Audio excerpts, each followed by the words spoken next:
Hello student, welcome back to my channel Samrat academy. Student, मेरा नाम है आकाश। मेरे प्यारे विद्यार्थियों, आज की वीडियो बहुत ही ज्यादा इंपॉर्टेंट है। जितने बच्चे 2023 बोर्ड एग्जाम की तैयारी कर रहे हैं उनके लिए वीडियो बहुत ही ज्यादा इंपॉर्टेंट है, क्योंकि लघु उत्तरीय महत्वपूर्ण प्रश्न बताने वाला हूँ आप लोगों को सामाजिक विज्ञान के। ठीक है, जो कि आपके एग्जाम में 4 नंबर के लिए पूछे जाएंगे। ठीक है, आप बहुत अच्छे तरीके से तैयारी कीजिए, मेरे पे विश्वास कीजिए। मैं ऐसे ऐसे क्वेश्चन आप लोगों को बता रहा हूँ, 100% मेरी गारंटी है इस बात में, मेरे पे आप विश्वास कीजिए। 100% 2023 बोर्ड एग्जाम में यह प्रश्न आपको बनेगा। ठीक है, और बहुत अच्छे नंबर आप लाओगे, 95%। ठीक है, और ऑब्जेक्टिव क्वेश्चन की तैयारी तो अच्छे तरीके से चल ही रही है टेस्ट के माध्यम से। साथ ही साथ लघुत्तरीय दीर्घोत्तरीय भी बहुत जरूरी है। ठीक है, इसलिए मैं लघुत्तरीय और अगले वीडियो में आप लोगों को दीर्घोत्तरीय महत्वपूर्ण प्रश्न बताने वाला हूँ। तो वीडियो को लाइक कर दो, चैनल पर नए तो चैनल को सब्सक्राइब कर लो। जो जो प्रश्न आपको बता रहा हूँ उसको लिखिए और अच्छे तरीके से याद कर लीजिएगा। जैसा कि पहला प्रश्न देखिए, बहुत इंपॉर्टेंट प्रश्न है कि भारतीय राष्ट्रीय आंदोलन में भाग लेने वाले किन्हीं 3 नेताओं के नाम लिखिए। वेरी वेरी मोस्ट इंपोर्टेंट है। ठीक है, पूछता है कि भारतीय राष्ट्रीय जो आंदोलन हुआ था उसमें भाग लेने वाले 3 नेता के नाम बताइए। तो लिखेंगे कि देखिए, भारतीय राष्ट्रीय आंदोलन में भाग लेने वाले प्रमुख नेता थे कौन कौन, जिसमें महात्मा गांधी थे, बाल गंगाधर तिलक थे, ठीक है, सुभाष चंद्र बोस थे। 3 लोगों का नाम पूछा है, 3 लोगों को हमने नाम दे दिया। ठीक है, यह प्रश्न बहुत ज्यादा इंपॉर्टेंट है, नाम याद कर लीजिए। भारतीय राष्ट्रीय आंदोलन में कितने नेता भाग लिए थे, 3 नेताओं का नाम पूछा था। वैसे तो बहुत नेता भाग लिए थे, लेकिन 3 पूछा है, महात्मा गांधी, बाल गंगाधर तिलक और सुभाष चंद्र बोस। सिंपल सिंपल नाम रखा हूं। ठीक है, आप लोग याद कर लीजिएगा बढ़िया से। चलिए आगे बढ़ते हैं। प्रश्न नंबर दूसरा देखिए, प्रश्न नंबर दूसरा जो है वो है कि महात्मा गांधी द्वारा चलाए गए किन 3 आंदोलनों के नाम लिखिए। देखिए, बहुत इंपॉर्टेंट प्रश्न है, हमेशा से प्रश्न बनता है, इस बार भी आएगा। बस आपको अच्छे तरीके से इन प्रश्नों को तैयार करना है। अब महात्मा गांधी द्वारा चलाए गए 3 आंदोलन के नाम पूछा है। तो देखिए, लिखेंगे कि गांधी जी द्वारा भारत में संचालित प्रमुख आंदोलन इस प्रकार थे। कौन कौन से उन्होंने आंदोलन चलाए थे भारत में? हालांकि 3 ही हमसे पूछा है। तो पहला चंपारण सत्याग्रह बता देंगे, दूसरा असहयोग आंदोलन बता देंगे, तीसरा भारत छोड़ो आंदोलन बता देंगे। ठीक है, तो 3 हमने आंदोलनों का नाम बता दिया, और ये याद होना चाहिए आप लोगों को, बहुत इंपॉर्टेंट एक क्वेश्चन है। ठीक है, चलिए देखिए कितना हमने सिंपल वे में लिखा है, आप आसानी से याद कर पाओगे इन प्रश्नों को और बहुत ही बेहतर अंक लेकर आओगे। चलिए अगले प्रश्न की तरफ बढ़ेंगे। प्रश्न नंबर तीसरा बताता हूं कि प्रथम विश्व युद्ध के किन्हीं 3 परिणामों का उल्लेख कीजिए। कह रहा है कि जो प्रथम विश्व युद्ध हुआ उसके 3 परिणाम कौन कौन से हुए। तो सबसे पहले हम लिखेंगे कि प्रथम विश्व युद्ध के परिणाम। देखिए, प्रथम विश्व युद्ध की घटना ने यूरोप को ही नहीं बल्कि पूरे संपूर्ण विश्व की आर्थिक, राजनीति और सामाजिक दिशा को बदल दिया। ठीक है, तो यहाँ पे 3 यहाँ पे परिणाम निकले। एक तो राजनीतिक परिणाम निकला, दूसरा आर्थिक परिणाम निकला और तीसरा सामाजिक परिणाम निकला। ठीक है, तो तीनों को हम लोग अलग अलग परिणाम देखेंगे। सबसे पहले हम लोग हेडिंग डालेंगे राजनीतिक परिणाम। ठीक है, देखिए राजनीतिक परिणाम क्या होता है कि राष्ट्रीय एवं अंतर्राष्ट्रीय राजनीति पर विश्व युद्ध का अनेक तरीकों से प्रभाव पड़ा। कह रहा है कि राजनीतिक परिणाम राष्ट्रीय एवं अंतर्राष्ट्रीय राजनीति पर विश्व युद्ध का अनेक तरीकों से प्रभाव पड़ा।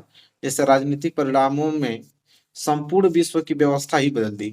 राजनीतिक जो परिणाम हुए उसमें क्या हुआ कि संपूर्ण विश्व की व्यवस्था ही बदल दी गई, और इन परिणामों में राजतंत्रीय सरकारों का पतन हुआ और जनतंत्रीय भावना का विकास और अधिनायकवाद का उदय हुआ, और अमेरिका का उदय और अमेरिका का उत्कर्ष, जापान का उत्कर्ष, ये सभी क्या थे, इसमें शामिल थे। तो ये आप लोगों को हेडिंग बनाना है किसमें, राजनीतिक परिणाम में, कि राजनीतिक में परिणाम क्या हुआ जब प्रथम विश्व युद्ध हुआ। तो ठीक है, इतना आप लोगों को नोट करना। बहुत सिंपल सिंपल हमने भाषाओं में लिखा है ताकि आप लोगों को याद हो पाए।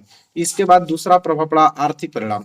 ठीक है, अब आर्थिक परिणाम क्या हुआ कि प्रथम विश्व युद्ध के पश्चात विश्व के सभी राष्ट्रों को महान आर्थिक क्षति का सामना करना पड़ा, जिसमें प्रत्यक्ष रूप से लगभग 10 खरब रुपए व्यय हुए तथा अप्रत्यक्ष रूप से किए गए व्ययों का तो अनुमान लगाना असंभव सा प्रतीक होता है। ठीक है, कह रहा है कि जो प्रथम विश्व युद्ध हुआ तो कम से कम करीबन 10 खरब रुपए वहां पे खर्च हुए। कह रहा है कि इसका अनुमान लगाना तो असंभव प्रतीत हो रहा है। ठीक है, प्रथम विश्व युद्ध के बाद आर्थिक क्षति के प्रमुख कारण उत्पादन क्षमता ह्रास, वस्तुओं के मूल्यों में वृद्धि हुई और राष्ट्रीय ऋण भार, जनता पर विभिन्न करों का भार व बेरोजगारी आदि थे। मतलब कि वहां पे बहुत ही ज्यादा कर्ज में डूब गया हुआ, बहुत ही बेरोजगारी हो गई। ठीक है, लेकिन वृद्धि किस में हुई, तो वस्तुओं के मूल्यों में वृद्धि हुई, क्योंकि जो चीज कम सामान में मिलता था उसको ज्यादा दाम कर दिया गया, क्योंकि वहां पे बेरोजगारी हो गई थी। ठीक है, इस कारण।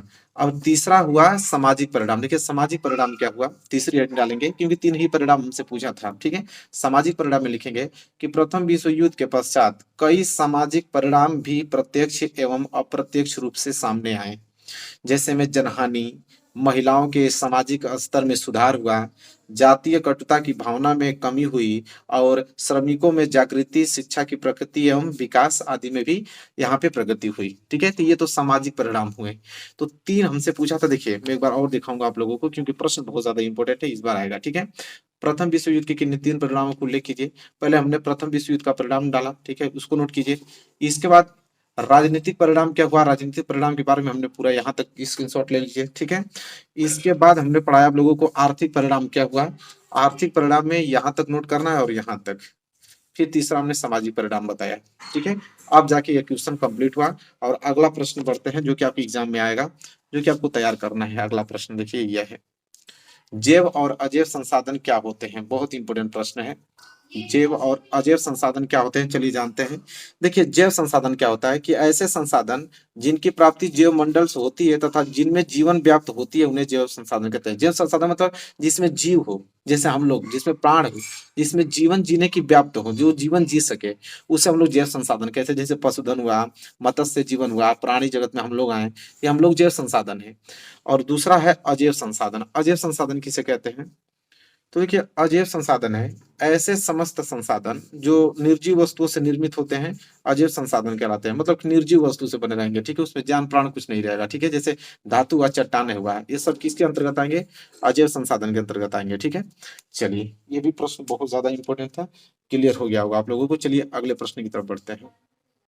देखिए अगला प्रश्न जो है बहुत very very most important question है मेरे प्यारे विद्यार्थियों, कि भारत छोड़ो आंदोलन के किन्हीं 3 कारणों का उल्लेख कीजिए। बहुत इंपोर्टेंट प्रश्न है। ठीक है, कि भारत छोड़ो आंदोलन जो हुआ था उनके 3 कारण उल्लेख करना है। चलिए सिंपल है, पहला कारण लिखेंगे कि देखिए आंदोलन का तत्कालिक कारण क्रिप्स मिशन की समाप्ति या मिशन के किसी अंतिम निर्णय पर न पहुंचना था।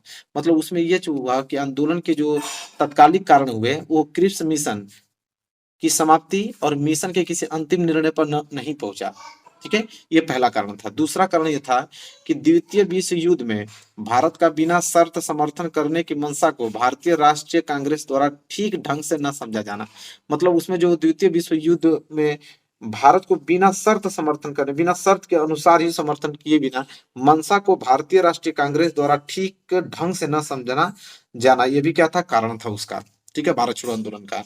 तीसरा कारण यहाँ पे लिखेंगे कि ब्रिटिश विरोधी भावना तथा पूर्ण स्वतंत्रता की मांग ने भारतीय जनमानस में लोकप्रियता प्राप्त कर ली थी। तो यहाँ पे 3 कारण हमने लिखा, जो कि बहुत ही ज्यादा छोटा छोटा लिखा हूं ताकि आप लोगों को याद हो पाए। किताब में तो बहुत बड़ा बड़ा करके दिया है, लेकिन कोई मतलब निकल नहीं पाएगा, आप लोग उसको याद ही नहीं कर पाओगे। ऐसा लिखा जाए, छोटा लिखा जाए, एग्जाम में पूरा नंबर दे और आप लोग उसको आसानी से याद भी कर पाओ, इस ढंग से मैं आप लोगों को लिख के लेकर आया हूँ। तो देखिए इस क्वेश्चन को नोट कीजिए, भारत छोड़ो आंदोलन के 3 कारण पूछा था, देखिए तीनों कारण हमने यहाँ पे लिख दिया है। अगला प्रश्न देखिए, अगला प्रश्न बहुत ज्यादा इंपॉर्टेंट है कि भू क्षरण रोकने के लिए कोई 3 उपाय सुझाइए। Very very most important question है, भू क्षरण रोकने के कोई 3 उपाय सुझाइए। लिखेंगे कि मृदा अपरदन अथवा भू क्षरण को रोकने के लिए निम्न उपाय किए जा सकते हैं। कौन कौन से उपाय किए जा सकते हैं। पहला देखिए, मृदा अपरदन मतलब मृदा का क्षरण न हो, उसके लिए कौन सा उपाय हम लोग अपनाएंगे ये पूछ रहा है। पहला वन लगाना, वन लगाएंगे। वृक्षों की जड़ें मिट्टी के कणों को वापस में जकड़े रहती है, जिससे मिट्टी का कटाव रुक जाता है। अगर हम लोग वन लगा देंगे तो वन में क्या होता है कि जो जड़ें होती हैं उसको मिट्टी को पकड़ के रखी रहती है, इसलिए मृदा अपरदन नहीं होता है उसका। ठीक है, दूसरा होता है घास लगाना, घास भी लगाएंगे क्योंकि घास की जड़ें भी मिट्टी के कणों को आपस में बांधी रखती है तथा मिट्टी को बहने नहीं देती है। ठीक है, तो घास लगाना भी एक बहुत ही सूक्ष्म उपाय है। ठीक है, इसके बाद देखिए तीसरा जो है वो है सीढ़ी नुमा खेत बनाना। सीढ़ी नुमा खेत बनाएंगे, जैसे पहाड़ी ढलानों पर सीढ़ीदार खेत बनाकर भूमि के कटाव को रोका जा सकता है। ऐसे खेतों के चारों ओर से मेड़बंदी की जाती है। जो आपके पहाड़ी क्षेत्र में फसल उगाए जाते हैं तो उसमें क्या होता है कि जब बरसात के पानी आता है तो मृदा नीचे आ जाती है, इसलिए सीढ़ी नुमा वहां पे खेत बनाकर हम लोग फसल उगा सकते हैं और मृदा के क्षरण को बचा सकते हैं। एक और हमने लिखा है चौथा, सम्मुच्च जुताई। हालांकि 3 ही पूछा था लेकिन हमने 4 बता दिया है। सम्मुच्च जुताई क्या होता है कि ढाल वाली भूमि पर समोच्च रेखाओं के समानांतर हल चलाने से ढाल के साथ साथ जल बहाव की गति घटती है, इसमें भूमि कटाव में कमी आ जाती है। क्या होता है कि जैसे बड़े बड़े खेत हैं वहां पे ढलान वाले खेत में, तो ढलान वाले खेत में समोच्च जुताई करेंगे, ठीक है, एक ढाल बना के, छोटा सा ढाल, फिर नीचे ढाल बना के, इस तरह, तो मिट्टी कट के नहीं नीचे आ पाएगी, इसकी वजह से इस तरह हम लोग समोच्च जुताई करते हैं। ठीक है, तो यहाँ पे हमने कारण आप लोगों को बता दिया। भूक्षरण रोकने के 3 कारण पूछा था यहाँ पे, ठीक है। तो हालांकि हमने 4 कारण आप लोगों को यहाँ पे बताया, दिखा देता हूँ एक बार फिर से ताकि आप लोग नोट कर पाएं इसको। और क्वेश्चन बहुत ज्यादा इंपॉर्टेंट है। अगला प्रश्न उससे भी ज्यादा महत्वपूर्ण है। जल दुर्लभता क्या है, इसके 3 प्रमुख कारण बताइए। बहुत प्यारा प्रश्न है, जल दुर्लभता। ठीक है, आइए जानते हैं कि जल दुर्लभता क्या होता है। देखिए, जल दुर्लभता और उसके मुख्य कारण, ये आपकी मेन हेडिंग रहेगी और इसके बाद आप लिखना प्रारंभ करोगे कि जल के विशाल या नवीकरणीय गुणों के होते हुए भी यदि जल की कमी अनुभव किया जाए तो उसे जल दुर्लभता कहते हैं। विभिन्न क्षेत्रों में जल की कमी के लिए निम्न कारण उत्तरदायी हो सकते हैं। इसके कहने का मतलब है कि जल का विशाल भंडार होने के कारण, मतलब जल हमारे जो भारत में उपस्थित होने के कारण भी अगर हमें जल की कमी महसूस होने लगे तो समझ लीजिए कि जल दुर्लभता हो गया। ठीक है, मतलब उसके होने के बावजूद भी उसकी कमी हो तो क्या कहलाएगा, आपका जल दुर्लभता कहलाएगा। ठीक है, मुख्य कारण कौन कौन से हैं इसके देखेंगे। देखिए, पहला कारण तो औद्योगिकरण है। पहला कारण औद्योगिकरण, कि भारत में स्वतंत्रता मिलने के पश्चात बड़े पैमाने पर हुए औद्योगिकरण के कारण अलवणीय जल संसाधनों पर दबाव बढ़ गया। उद्योगों के लिए ऊर्जा आवश्यकता की पूर्ति जल विद्युत से की जाती थी, इसलिए भी जल की कमी का सामना करना पड़ा। कह रहा है कि औद्योगिकरण मतलब कि जब भारत स्वतंत्र हुआ तो बड़े पैमाने पर औद्योगिकरण का विकास हुआ और औद्योगिकरण विकास संसाधन बढ़ते गए और उन संसाधनों को चलाने के लिए, औद्योगिकरण को पूर्ति करने के लिए, विद्युत की पूर्ति करने के लिए हमें जल की आवश्यकता पड़ने लगी। ठीक है, और जल की धीरे धीरे क्या होने लगी, कमी का सामना देखने को मिला। ठीक है, चलिए, तो ये तो औद्योगिकरण हुआ। दूसरा है बढ़ती जनसंख्या। देखिए, बढ़ती जनसंख्या भी जल दुर्लभता का कारण है, क्योंकि तेजी से बढ़ती जनसंख्या के लिए पेयजल की आपूर्ति के साथ साथ अनुत्पादन अनुत्पादन हेतु भी जल की आवश्यकता होती है। देखिए, जैसे जैसे जनसंख्या बढ़ेगी आप उत्पादन भी बढ़ाओगे, उस तरह उत्पादन बढ़ाओगे तो जल की आवश्यकता होगी ही होगी। ठीक है, अतः अनाज का उत्पादन बढ़ाने के लिए जल संसाधनों का अधिक शोषण करके सिंचित क्षेत्र को बढ़ा दिया जाता है, किंतु इससे जल का संसाधनों पर दबाव बढ़ता है। ज्यादा खेती आप उगाओगे तो खेती के लिए आपको पानी चाहिए, पानी आप उसको यूज करोगे तो जल दुर्लभता देखने को मिलेगा ही मिलेगा। तो बढ़ती जनसंख्या भी जल दुर्लभता का कारण है। दूसरी हेडिंग आपको डाल के लिख लेना है। ठीक है, चलिए, तीसरा कारण क्या है, जल का असमान वितरण। देखिए, जल का असमान वितरण क्या होता है कि देश के अनेक भागों में सूखे की स्थिति रहती है। इन क्षेत्रों में वर्षा कम होने से जल दुर्लभता की स्थिति दिखाई पड़ती है। बहुत सारे ऐसे स्थानों पे देखेंगे कि वहां पे वर्षा नहीं होती, वर्षा नहीं होती तो खेत वहां पे सूखे पड़ जाते हैं। और सूखे खेत को पड़ने के लिए हमें क्या होती है, जल की आवश्यकता होती है, जो कि जल यहाँ से नलों के द्वारा, नहरों के द्वारा यहाँ पे यूज किया जाता है अधिक मात्रा में। तो वहां पे जल दुर्लभता देखने को आपको मिलता है। तो ये भी क्लियर हो गया। अगला प्रश्न बढ़ेंगे। देखिए, अगला प्रश्न बहुत ज्यादा इंपॉर्टेंट है। चलिए, नोट बस आप लोग करते रहिए अच्छे तरीके से। अगला प्रश्न देखिए, ये भारतीय कृषि की कोई 3 विशेषताएं लिखिए। बहुत इंपॉर्टेंट प्रश्न है। ठीक है, भारतीय कृषि की कोई 3 विशेषता पूछ रहा है। हम लोग लिखेंगे कि भारतीय कृषि की 3 विशेषताएं इस प्रकार हैं। कौन कौन सी, देखिए, पहला विशेषता यह है कि उर्वरकों और रासायनिक खाद का प्रयोग न करने कारण भूमि की उत्पादकता कम तथा फसल उत्पादन भी कम होता है। देखिए, भारतीय कृषि की जो विशेषता है, अगर उर्वरक और रासायनिक खाद का प्रयोग अगर नहीं करेंगे तो जाहिर सी बात है कि भूमि की उत्पादकता कम होगी, फसल भी उत्पादन भी क्या होगा, कम होगा। पहली पॉइंट तो समझ में आया। दूसरा है कि भारतीय कृषि प्राय मानसूनी वर्षा, मृदा की प्राकृतिक उर्वरता और अन्य पर्यावरणीय तत्वों पर निर्भर करती है। देखिए, भारत की जो कृषि होती है वो मानसून पे निर्भर करती है। ठीक है, मृदा की प्रकृति कैसी है, उसमें उस प्रकार की फसल उगा पाएंगे कि नहीं उगा पाएंगे। ठीक है, और पर्यावरण तत्वों पर भी निर्भर करती है मृदा की जो अ, फसल होती है। ठीक है, फसल जो होती है वो मृदा पे डिपेंड होती है। कृषि मानसूनी और मृदा प्राकृतिक उर्वरता और अन्य पर्यावरणीय तत्वों पर भी निर्भर होती है। ठीक है, तो ये चीज लिखा गया है। तीसरा यह है कि भारत के लोगों का जीवन स्तर निम्न होने के कारण ये लोग आधुनिक कृषि नहीं कर सकते हैं। कह रहे कि भारत के लोगों का जीवन स्तर निम्न होने के, पहले के लोग बहुत ज्यादा खेती करते थे, लेकिन जैसे जैसे टेक्नोलॉजी आगे बढ़ रही है वैसे लोग कृषि करना उचित नहीं समझ रहे हैं। ठीक है, इनके कृषि उपकरण भी पुरानी प्रकृति के हैं।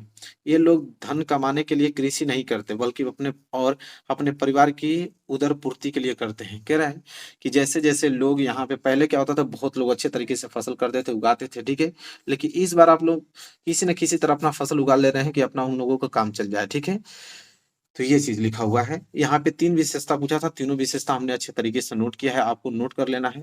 ज्यादा बड़ा नहीं लिखा हूँ, बहुत छोटे शब्दों में ही आंसर देने की पूरी कोशिश हमने किया है ताकि आप लोगों को याद हो पाए, ताकि आप एग्जाम में लिख पाओ। ठीक है, मेरा पर्पस यही है कि यहाँ से जो क्वेश्चन आप नोट कर रहे हो वो आप याद कर लो और एग्जाम में उसको लिख पाओ। ठीक है, चलिए अगले प्रश्न की तरफ बढ़ेंगे। देखिए अगला प्रश्न जो है बहुत ज्यादा इंपॉर्टेंट है, उसको नोट कीजिए। देखिए अगला प्रश्न है, ऊर्जा के परंपरागत स्रोत किसे कहते हैं, उदाहरण सही समझाइए। बहुत प्यारा प्रश्न है। ऊर्जा के परंपरागत स्रोत किसे कहते हैं, उदाहरण सही समझाना है। लिखेंगे कि पारंपरिक ऊर्जा स्रोत वे हैं जो लंबे समय से प्रयोग में हैं। ये प्रकृति में तय तथा सीमित मात्रा में उपलब्ध होते हैं। देखिए जो ऊर्जा होती है पारंपरिक ऊर्जा, वो सीमित होती है, तय होती है, ठीक है, सीमित मात्रा में उपलब्ध होती है। ये गैर नवीकरणीय होते हैं। ये मुख्य रूप से औद्योगिक तथा व्यावसायिक उद्योगों की पूर्ति करने के लिए प्रयुक्त होते हैं। मतलब व्यवसाय के रूपों में और औद्योगिक के रूपों में यह पूर्ति करते हैं। क्या, पारंपरिक ऊर्जा, जैसे जीवाश्म ईंधन हुआ, उष्मीय शक्ति ऊर्जा हुआ, जल विद्युत ऊर्जा हुआ, पवन ऊर्जा हुआ। ठीक है, ये सब आपके क्या है, ऊर्जा के परंपरागत स्रोत हैं। तो देखिए लिखा गया है कि परंपरागत ऊर्जा का ये स्रोत है। अब भारत में खनिज तेल के दो क्षेत्रक हैं, एक मुंबई हाई और एक कलोल। कभी कभी पूछ लेता है इस प्रश्न में कि दो खनिज तेलों के क्षेत्र बताइए। ठीक है, कि भारत में खनिज तेल के दो क्षेत्र कौन कौन से हैं, तो एक मुंबई हाई है, एक कलोल है। ठीक है, तो ये भी हमने लिख दिया है ताकि कभी एग्जाम में पूछता है तो आप याद किए रहोगे, बता दोगे। ठीक है, तो ये प्रश्न क्लियर हो गया आप लोगों को। ऊर्जा के परंपरागत स्रोत किसे कहते हैं, उदाहरण सही समझाइए। चलिए अगला प्रश्न देखिए, अगला प्रश्न बहुत इंपॉर्टेंट है। क्या है कि लोकतांत्रिक व्यवस्था राजनीतिक समानता पर आधारित होती है, उदाहरणों सहित इस कथन की पुष्टि कीजिए। बहुत इंपॉर्टेंट क्वेश्चन है। ठीक है, लोकतांत्रिक व्यवस्था राजनीतिक समानता पर आधारित होती है, उदाहरण सही समझाना है। चलिए देखिए आंसर कैसे लिखेंगे इसका, कि लोकतांत्रिक व्यवस्था में जब देश में आर्थिक विकास तेज होता है तो ऐसी स्थिति में राजनीतिक समानता तो कायम रहती है लेकिन आर्थिक समानता कायम नहीं रह पाती। कह रहा है कि लोकतांत्रिक व्यवस्था में जब देश में आर्थिक विकास क्या होता है, तेज होता है, ऐसी स्थिति में देखने को आपको मिलेगा कि राजनीतिक समानता तो कायम रहती है लेकिन जो आर्थिक समानता होती है वो कायम नहीं रह पाती। ऐसी स्थिति में सरकार आय वालों से कर के रूप में रकम वसूल करती है। जो बड़े बड़े लोग होते हैं जिनकी इनकम बहुत ज्यादा है तो वो टैक्स वसूल करती है, ठीक है, सरकार। तथा गरीब और मध्यम वर्ग के लिए कई लोक कल्याणकारी कार्य करता है सर, जैसे सरकारी अस्पताल हुआ, सरकारी स्कूल हुआ, ये गरीब लोगों के लिए है। ठीक है, इनमें बहुत छूट मिलती है हम लोगों को, जो गरीब और मध्यम वर्ग के लोग होते हैं। ठीक है, तो ये भी प्रश्न आपको क्लियर हो गया होगा। जैसा कि प्रश्न हमने एक बार फिर दिखा देता हूँ। प्रश्न था कि लोकतांत्रिक व्यवस्था राजनीतिक समानता पर आधारित क्यों होती है। बहुत इंपॉर्टेंट क्वेश्चन है, 2023 बोर्ड एग्जाम में लिखित है कि आएगा यह प्रश्न। आप बस तैयार अच्छे तरीके से इन प्रश्नों को कर लो। चलो अगला प्रश्न पढ़ते हैं। देखो अगला प्रश्न क्या है कि ब्रेटन वुड्स समझौते का क्या अर्थ है। बहुत इंपॉर्टेंट प्रश्न है। ब्रेटन वुड्स समझौते का क्या अर्थ है उसको देखने वाले हैं। तो देखिए, दो विश्व युद्धों के बीच अंतरराष्ट्रीय आर्थिक व्यवस्था को निर्धारित करने के लिए कुछ महत्वपूर्ण निर्णय लिए गए, जैसे में औद्योगिक विश्व में आर्थिक स्थिरता एवं पूर्ण रोजगार को बनाए रखा जाना। और इस फ्रेमवर्क पर जुलाई 1944 ईस्वी में अमेरिका स्थित न्यू हैम्पशर के ब्रेटन वुड्स नामक स्थान पर संयुक्त राष्ट्र संघ की मौद्रिक एवं वित्तीय सम्मेलन में सहमति बनी थी और इस ब्रेटन वुड्स समझौते के रूप में जाना जाता है। मतलब इसे ब्रेटन वुड्स समझौते के रूप में जाना जाता है। पूरी की पूरी कहानी हमने यहाँ पे लिखा है। कह रहा है कि जब दो विश्व युद्ध के बीच अंतरराष्ट्रीय आर्थिक व्यवस्था को निर्धारित के लिए कुछ महत्वपूर्ण निर्णय लिया गया, तो ऐसे औद्योगिक विश्व में आर्थिक स्थिरता एवं पूर्ण रोजगार को बनाए रखने के लिए उन्होंने क्या किया, तो 1944 में अमेरिका के स्थित जो न्यू हैम्पशर थे, उन्होंने क्या किया कि ब्रेटन वुड्स नामक एक स्थान पर एक संयुक्त राष्ट्र मौद्रिक एवं सम्मेलन समिति बनाई और इस ब्रेटन वुड्स को ही हम लोग समझौते के नाम से जाने जाते हैं। ठीक है, आई होप आपको क्लियर हो गया होगा अच्छे तरीके से। ये प्रश्न बहुत ज्यादा इंपॉर्टेंट है कि ब्रेटन वुड्स समझौते का क्या अर्थ है, तो ऐसे ही आप लोगों को लिखना है। आई होप आपको क्लियर हो गया होगा। प्रश्न बहुत ज्यादा इंपॉर्टेंट है। देखा आपने कि आज की वीडियो में हमने कितना महत्वपूर्ण प्रश्न आप लोगों के सामने यहाँ डिस्कस किया। इस सारे क्वेश्चंस को आपको लिख कर याद करना है अगर अच्छे अंक लाना चाहते हैं तो, क्योंकि मेरा काम था आप लोगों को पूरा पूरा बताना कि जो आपको इंपॉर्टेंट है एग्जाम में आएगा। हमने अपना काम कर दिया है और हालांकि अपना काम आप लोगों को करना है कि कैसे आप लोग लिख के इसको याद करते हो, लेकिन एग्जाम में तो आएगा फिक्स है। तो वीडियो को लाइक कर दो, चैनल पर नए हो तो चैनल को सब्सक्राइब करके बेल आइकन को प्रेस कर लो। मिलेंगे नेक्स्ट वीडियो में, तब तक के लिए धन्यवाद।